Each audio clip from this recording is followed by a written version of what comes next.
What is essential within us is to attain the crystallization of the soul. Yet what is that which we must understand as soul? We must understand as soul the conjunction of bodies, attributes, powers, virtues, qualities, etc., which underlie within the being. The Gospels state, "In your patience possess ye your souls." Luke 21:19. Presently we do not possess our souls. Rather, the soul possesses us, since we are a heavy burden for that which is called soul, an overwhelming load indeed. So to attain possession of the soul is a longing. To become the owners of our own souls is formidable. Moreover, the very same physical body must be transformed into soul. Whosoever possesses his soul is endowed with extraordinary powers.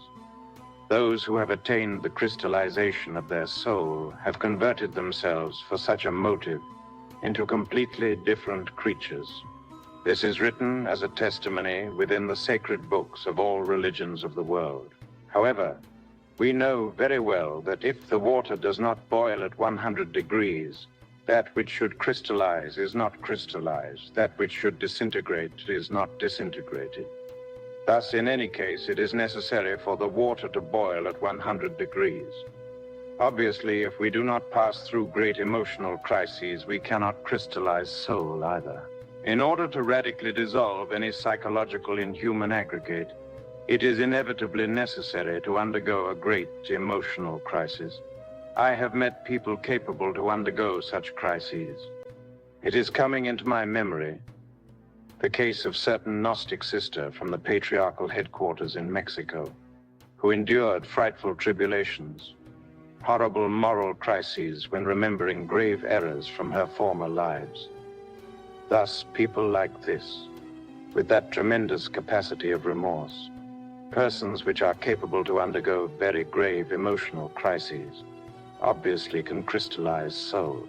Therefore, what is worthy for us is precisely that, the crystallization of all the psychological principles within own selves, here and now. Instructors exist in the East who unfortunately have not eliminated all of that conjunction of undesirable elements that they carry within their psyche. It is not irrelevant to tell you, for your own knowledge, that such cited undesirable elements are denominated in Tibet as psychological aggregates. Indeed, such aggregates are nothing other than the same eyes that personify our errors. So, when one of those instructors, who have not eliminated his psychological aggregates, is in charge of a group of disciples, then unquestionably, his disciples must have a great patience and endure the entire day the gobbledygook of such an instructor. The disciples, or chelas, see, astonished, how psychological aggregates are passing in a continuous procession through the personality of such an instructor. In the end, a moment in which the procession will cease will arrive. Then the master could express himself in order to give his teaching. This is the causa causorum by which the disciples of any of those instructors who still have not eliminated their ego have a patience elevated to the maximum. These type of chelas tolerate, and tolerate, because at any moment the master finally takes possession of his vehicle and gives them his teachings. It is nothing delectable to tolerate during an entire day insults from an instructor, to be a victim from all of his impertinences. But finally, the master arrives. And that is what is important. Those instructors are fallen bodhisattvas, and they did not dissolve their ego yet. However, since they are bodhisattvas, their disciples have to tolerate them until the bodhisattva's inner master arrives and give them his teachings. Thus, this is how those chelas of Tibetan disciples think. The psychological aggregate. Sequentially, we would say that each psychological aggregate is like a person inside us. There is no doubt that those aggregates possess the three brains: intellectual, emotional, and motor instinctual sexual. In other words, each I, or each aggregate, has its own ideas, concepts, desires. It performs determined actions. Each aggregate enjoys a certain autonomy. Looking these matters from this angle, having studied them in depth, we arrive at the logical and inevitable conclusion that many persons reside within our own person. And what is more grave is that all of them quarrel amongst themselves. They fight for their own supremacy. Each one of them wants to be the boss, the Lord. What would our interior house be similar to? I would say it would be similar to a horrifying mansion which would be attended by many servants, and where each one of them would feel to be the Lord. It is clear that looking at this house under the light of this reasoning, it seems to be frightful and bizarre. The intriguing aspects in this case are precisely the concepts that each one of these lords of such a house formulate. One of them says, "I want to eat, I am hungry." Yet a second one enters into conflict and says, "To hell with food, I want to read the newspaper." Further, a third one emerges in conflict and in an irrevocable way says, "Ask me if I care about food or about reading. I want to go to my buddy Joe's house." Thus, by uttering these words, all of them incongruent, the human personality, moved by those inner springs, abandons his abode in order to stroll somewhere along the streets.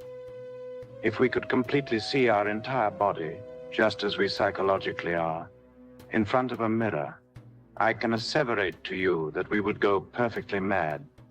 And this is because all of us are filled with infinite contradictions. This is ominous because we do not have a true, real existence. All of us are beautiful when we are born because all of us carry a percentage, 3% of free consciousness. As I already stated in my book entitled Treatise of Revolutionary Psychology, the rest, the 97%, is bottled up within that multiplicity of the ego. The consciousness which exists as free essence impregnates the fecundated egg. Thus reincorporated, it emerges into existence anew. So, the newly born child possesses that precisely, 3% of free consciousness that is not engulfed within any ego. Such percentage of manifested essence within the child is self-cognizant. How would a newly born child see the adults, his parents, siblings, and relatives? The child would see them in the same way as when we see a drug-addicted person. But behold how the adults feel themselves. They even think they have authority to educate the child, and believe they can educate the child. The child, in turn, feels completely awful, feeling he is as a victim of those who want to teach him. The child sees them from his own angle. Since he is awakened, he perceives the psychological aggregates of his relatives, siblings, etc. He also visualizes his own psychological aggregates that enter and leave the precinct and that go around his cradle. Sometimes his visions are so terrifying that the child can do nothing else but cry, terrorized. And his parents do not understand these occurrences of their infant, and at times they go to the pediatrician, or in the worst of the cases, they go in search of some spiritualist or medium of evil omen that intend to amend the case. And this is the bizarre state in which this asleep humanity lives. In any case, the wretched infant is a victim of all of the madness of adult people. The child has to tolerate with patience the flogging of his executioners. And this is the crude reality of the facts. Posteriorly, when the human personality is already formed, all the psychological inhuman aggregates that belong to the infant began to enter in his body. Then changes are noticed in the creature. The child becomes annoyed, jealous, angry, etc., and many other things. This is lamentable, right? In the end, the one who was a child became adult. Things change. The adult is no longer the self-cognizant, playful child of early days. Now he is the scoundrel from the tavern, the merchant, the lecherous, the jealous one, etc. Clearly, that child who was horrified when seeing the adults is now an adult, and what is the worst in this case is that his consciousness has become asleep, and he is no longer capable of looking at himself with horror. Verily, without a doubt, my brethren, each one of the psychological aggregates that emerge from within ourselves have determined commitments.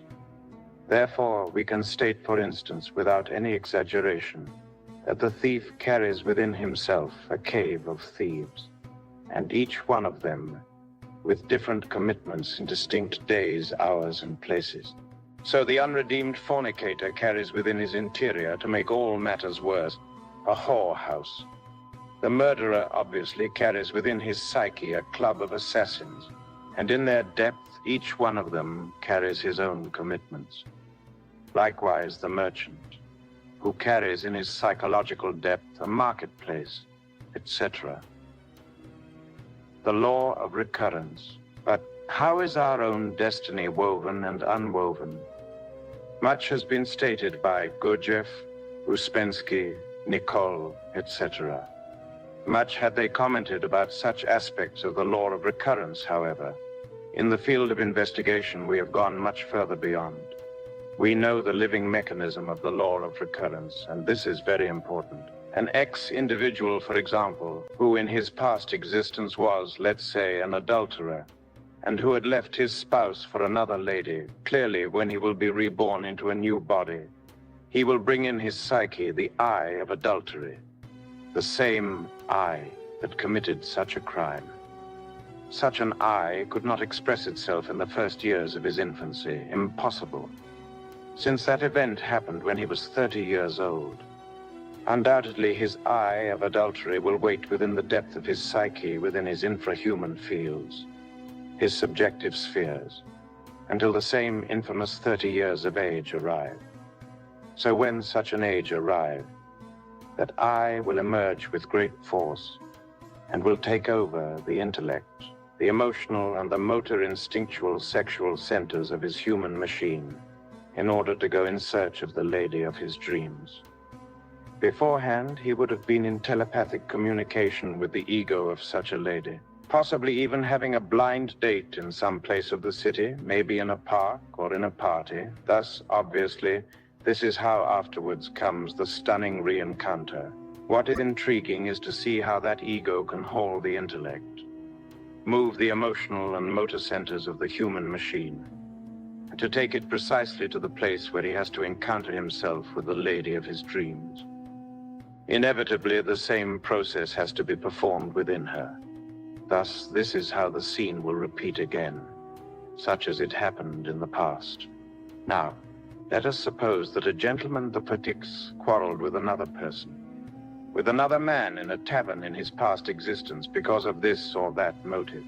Do you believe that because the physical body of both ceased to exist, such an I is going to disappear?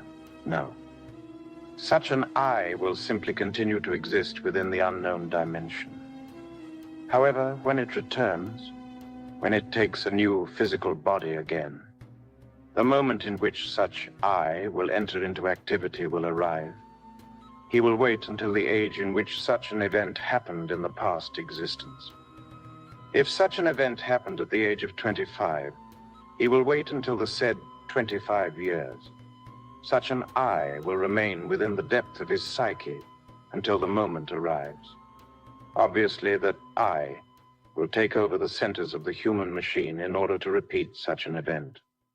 Beforehand, he would have been in telepathic communication with the other XX individual, and they possibly had a blind date in another tavern. Then they, when seeing each other, will recognize one another and will mutually hurt each other with their words again.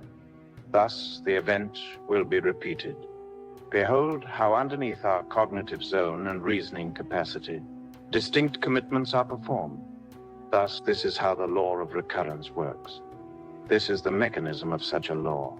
It is clear that by looking at these things in this way, in this manner, we do not have indeed what we could denominate total freedom or free will. The margin that we have of free will is very little. The margin of liberty that we possess is very little. Verily, without a doubt, we are trapped within the mechanism of the law of recurrence. And this is lamentable. If a person does not work upon his own life, that person is wasting his time miserably. In which way can we liberate ourselves from the law of recurrence?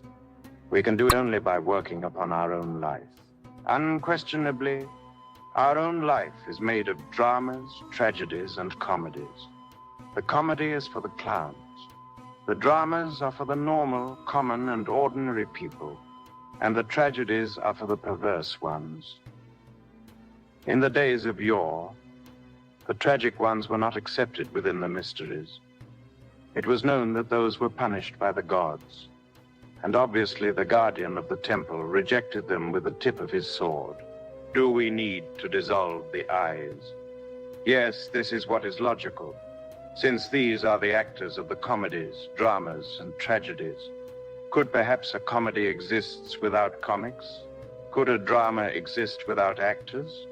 Do you believe that any tragedy could be developed in any scenario of the world without tragic actors? Obviously, it could not. True. Therefore, if we want to change our own life, what must we do? We have no other choice but to dissolve the actors of those comedies, dramas, and tragedies. But who are those actors? Where do they live? And why? I tell you indeed that those actors are of time. That indeed, those actors come from ancient ages. If we state that the eye is a book of many volumes, then we are asseverating a great truth. If we affirm that the ego comes from many yesterdays, this is true. Therefore, the ego is time. The eyes personify the time. They are our own defects, our own errors contained within the clock of time. They are the dust of times within the very depth of our psyche. The method for dissolving egos. When one knows the precise didactic for the dissolution of those undesirable elements that we carry inside, one then achieves unusual progress. Thus, it is indispensable, urgent, and unpostponable to know the didactic with exactitude.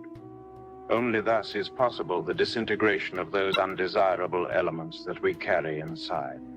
In Atlantis, in the days of yore, an initiate was born who developed in a delectable home, where only harmony, wisdom, wealth, perfection, and love reigned. The moment in which that initiate achieved self-discovery by means of the diverse techniques of the mind arrived. Then, with horror, he became aware that he was carrying abominable elements within his interior. He then understood that he needed a special gymnasium, a psychological gymnasium. It is clear that in his environment of perfection, such gymnasium did not exist. Thus, he did not have any other choice than to abandon the house of his parents and to establish himself there, in one of those suburbs of any given Atlantean city. So, he created for himself his own psychological gymnasium, a gymnasium that allowed the self-discovery of his own defects. Obviously, he disintegrated all of his psychological aggregates and became liberated. Indeed, my beloved brethren, the worst adversities offer us the best opportunities. Constantly letters from different younger brethren of the international Gnostic movement arrive to me. Some of them have complaints about their families, their father, their mother, their siblings. Others protest against their wives, against their children. Some others speak with horror against their husbands, etc. And naturally they ask for a balm in order to heal their painful heart. Until now, among all of those letters, I did not find, not even one at least, someone who is content with such adverse situations. All of them complain, and this is deplorable. They do not want their psychological gymnasium. Rather, they would like to flee from it. Therefore, I, as an instructor, have no other choice than to feel discouraged. I say to myself, wretched people, they do not know how to take advantage of their psychological gymnasium. They want a paradise. They do not want to understand the necessity of adversities. They do not want to take benefit from the worst adversities. Indeed, they do not long for their self-discovery. When one wants to self-know himself, one does it here, because in these gymnasiums of pain is where those defects that we carry hidden flourish inevitably. A discovered defect in such situations must be profoundly worked in all the levels of the mind. Thus, when truly indeed one has comprehended this or that psychological type of error, This is indeed ready for its disintegration. Since the bachelors, bachelorettes, do not possess a hermetic crucible, it is obvious that they cannot work in the ninth sphere. But they can, by all means, to appeal to their goddess mother, Stella Maris, the Virgin of the Sea, that living and philosophical fire that lies latent within any organic or inorganic matter, Kundalini, as she is called in the Hinduism. Thus, if one appeal at that type of energy, if one focuses his heart, mind, and most profound feelings on her, I am sure that one will be assisted, and that igneous power can reduce to ashes, to cosmic dust, that psychological aggregate in question. However, it is convenient to know that precisely in the forge of the Cyclops is where that annular serpentine power, which develops within the body of the Gnostic ascetic, multiplies its power by means of the electrosexual force. Based on all of these motives, the woman who has a priest spouse or the man who has a priestess wife can really work in depth during their chemical copulation. It is enough for them to have the proper concentration in Devi Kundalini. Evidently she, the sacred cobra of ancient mysteries, when reinforced by the electric power of sex, by the transcendental sexual electricity, can indeed annihilate, pulverize, reduce to ashes, and in a very speedy way, any psychological aggregate that we had previously comprehended. In any case, my dear brethren, before anything else, we need to discover the defect that we will reduce to dust. Such a defect cannot be discovered if we do not use the sense of psychological self-observation. Any adverse situation offers us very rich opportunities. Unfortunately, people want to flee from all adverse situations. They protest instead of giving thanks to those brilliant occasions. The psychological gymnasium is very difficult, but the more difficult the gymnasium is for us, the better it is for our self-discovery. Let us suppose, for instance, that we had to pass through a situation of jealousy. All of a sudden, one finds his spouse conversing very quietly with another person in one corner of our house. Such an encounter has nothing pleasant whatsoever. Yet it is magnificent for self-discovery. Possibly during that event, not only jealousy emerged. Possibly there was also anger. We are nitpicking our spouse. Thus, perhaps, there is also resentment because the I of self-esteem could feel hurt or offended.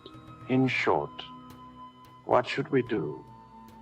Very quietly in the night, we lie down in a dorsal decubitus posture, a reclining position in our bed. In other words, facing up with our body relaxed, eyes closed, and, while breathing rhythmically, one has to reconstruct the scene just as it happened. So, by visualizing the scene, we will collect psychological data. We will find the ego of jealousy as a primary cause. Second, the tremendous ego of anger. Third, the ego of self-esteem, mortally hurt. Thus, since we have discovered in that scene these three egos that entered into action, now we have to dissolve them. So, once these have been comprehended, we will have no choice but to reduce them to ashes. And for this, and in any case, one has to immediately go and work in the ninth sphere, or possibly alone. Since it is clear that in those moments one does not feel like working in the ninth sphere, one feels offended. The only thing that will be convenient is a good bath and to pour a kilo of soap on us, so to see if with it such a bath that feeling will pass. But if in spite of all one achieves to have certain autonomy in order to work in the forge of the Cyclops, all the better. Thus one proceeds to the invocation of Kundalini Shakti, precisely during the chemical coitus. First of all, one beseeches her to eliminate that repulsive monster of jealousy. Second, after having worked the ego of jealousy in depth, one has to supplicate her to destroy the monster of anger, and thirdly, the monster of self-esteem. Certainly, people love themselves bountifully. That I of self-esteem is profoundly rooted in people all over the world. If they give us little pats on our backs, we smile delectably. However, if they tell us some little humiliating word, we become then ruthless and terrible. Thus, that I of self-esteem must be annihilated. It is, in our example, the third one upon which, for its annihilation, the full power of the divine Shakti must be discharged. Afterwards, what eventually comes in subsequent days and hours has to be worked in the same way, until these three psychological associates from such a fatal scene are annihilated. Obviously, it is in the practical life from where we have to extract the material for the dissolution of the ego. Yet, the brethren have the tendency of escaping from their practical life, which is manifestly an absurdity.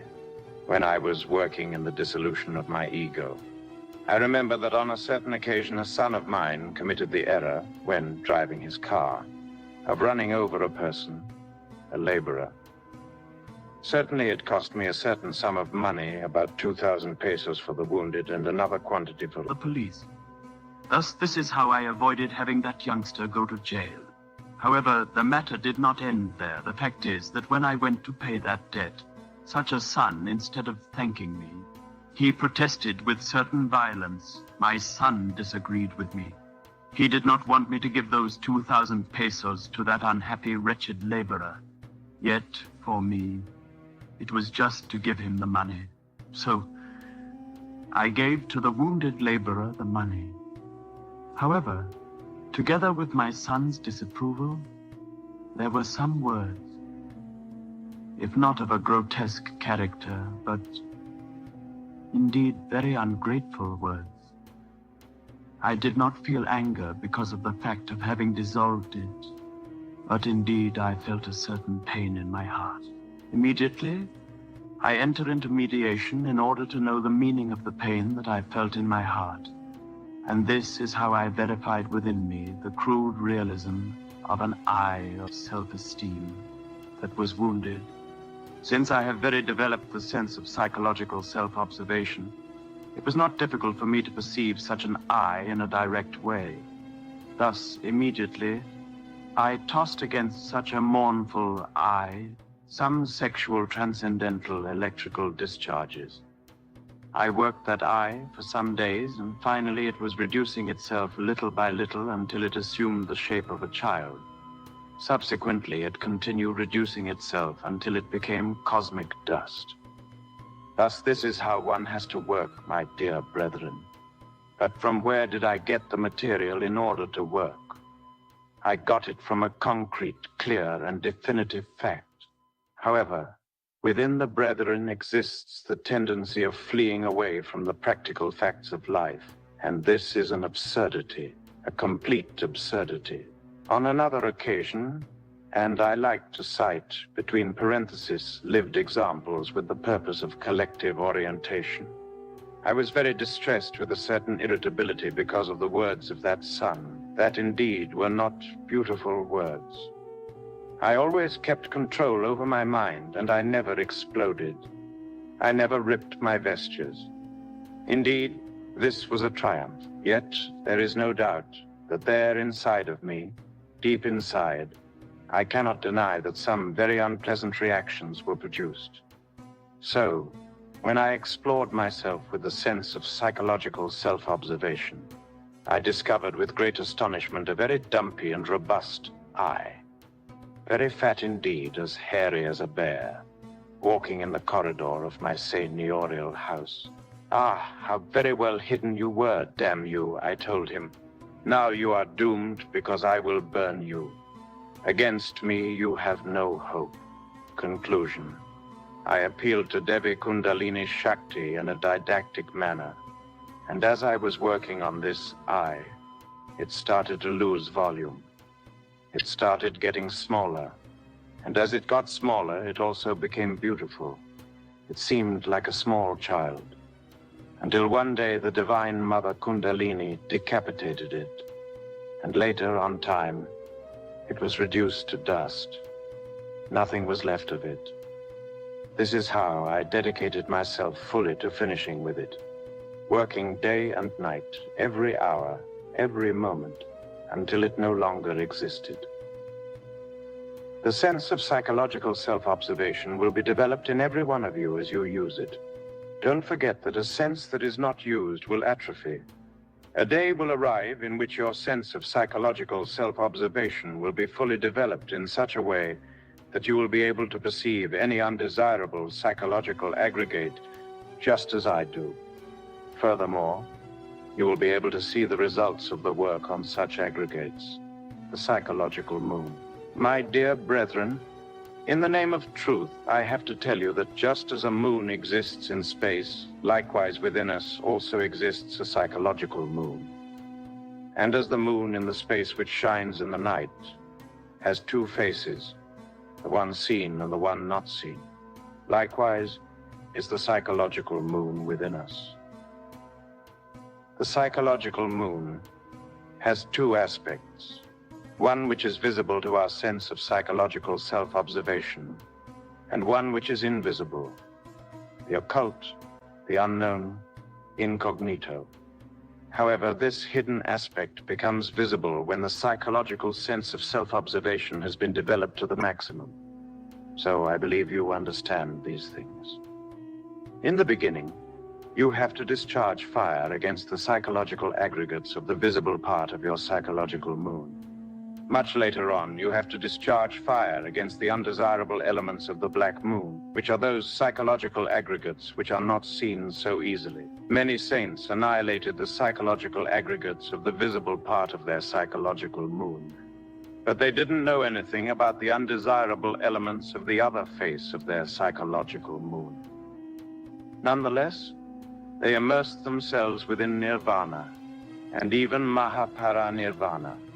Despite this, they have to incarnate, take physical bodies, later on in order to continue their conscious work within the occult face of their psychological moon. Because whether dealing with the merely visible aspect or the invisible face of our psychological moon, we have to discover these psychological elements from within the concrete facts of practical life in order to consciously work upon them. Therefore, do not escape. Do not try to evade real life. You have to be practical if indeed what you want is to disintegrate your ego. Thus, as you do it, as the psychological aggregates are pulverized, the bottled essence is going to be emancipated. This is the path to crystallize that which is called soul within us. You will have to pass through great moral crises. This is not merely an intellectual matter, no. It is not simple demagogy or insubstantial vain words of ambiguous chattering, no. Again, I repeat what I have said, even though you might become tired of it. But indeed, if the water does not boil at 100 degrees, that which has to be cooked is not cooked, meaning that which has to be disintegrated is not disintegrated. So, if we do not pass through shocking emotional crises, these I's cannot be disintegrated. I, for instance, felt a great deal of pain, and I had to pass through a great emotional crisis when I saw the I of self-esteem well hidden within the deepest levels of my psyche. I suffered a lot. This is how I truly repented. Thereafter, I begged Devi Kundalini Shakti to pulverize this undesirable element of mine. When I discovered within me a very wicked demon full of anger, and which came from very ancient times, I suffered the unspeakable. I passed through a horrible emotional crisis. I was ashamed of myself. I begged Kundalini Shakti to pulverize that abominable psychological element. So, do not escape practical life, because you will discover these undesirable elements in the field of practical life. All that you need is to be alert and vigilant as the watchman is in wartime. When we are speaking, indeed, we have to be aware of the words we are saying. We have to be alert to our words. Do we have emotions? Yes, we have them, but what sort of emotions do we have? Are they good? Are they bad? Could they be superior emotions, or are they simply inferior? What are these emotions indicating to us? Inferior emotions indicate inferior emotional I's, which have to be disintegrated. Yet, we have to discover them in the facts of practical life. Because if we do not extract the consciousness from them, if we do not make our inferior emotions bleed with the knife of the self-criticism, then the development of the superior emotional center will be impossible within us. Superior emotion is necessary in order to receive the messages that come from the superior worlds. So it is in practical life where we have to watch our words, our thoughts, our ideas. For instance, if suddenly a lustful thought comes to one's mind, a morbid scene, do you believe that it comes just like that? What does this indicate? There is no doubt that behind this ominous cinema of our mind, behind this procession of morbid images, some eye of lust is in activity. There exist eyes of lust, and they take possession of the films we carry in our brain. Memories of passionate forms that they project on the screen of our intellect. If one becomes fascinated with morbid scenes, one fortifies the eyes of lust. So if we are assaulted by these sorts of thoughts, it is indispensable to invoke the assistance of our divine Kundalini Shakti, and to reduce such an eye into dust with her extraordinary flaming fire. If we don't proceed like this, but we identify with it, if we like the scene of lust very much, then instead of such an eye being dissolved, it will be fortified extraordinarily. Every one of us has his consciousness bottled up among all these actors of the different dramas, comedies, and tragedies of life. Every one of us has his consciousness bottled up within the egos. So, let us reduce the ego's eyes to dust, and the consciousness will be free. A free consciousness is an illuminated consciousness. It is a consciousness which is able to see, hear, and touch the great realities of the superior worlds. It is an omniscient and divine consciousness.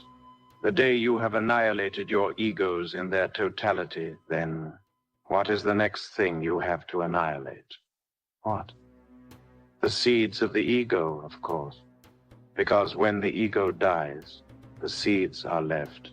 They are terribly malignant. These seeds must be disintegrated, reduced to dust. We need to take possession of ourselves if we want to be kings and priests of nature, according to the order of Melchizedek. We cannot take possession of ourselves while the consciousness is still bottled up within the different undesirable elements of the psyche. The consciousness that has taken possession of itself is a free consciousness. A consciousness that has taken possession of itself is admitted in the order of Melchizedek. It is an illuminated and perfect consciousness. This is what we need. The day you have acquired an illuminated consciousness, the day you have made yourselves free, is the day you have crystallized that which is called soul. You will be all soul. Even your physical body will turn into soul, and you will be filled with attributes and cosmic powers. I have taught you today the practical didactic through a definitive dialectic, and now we are going to enter into meditation. But before we do it, it is necessary to know what we are going to work on. Otherwise, it will be worthless. As you are people who fight for self-discovery, it is obvious that you are working on such and such a psychological error. Is there anyone who still does not know what to work on? Is it possible that there is, in this mediation group, one who is not working on disintegrating a defect? If there is, I would like to meet him.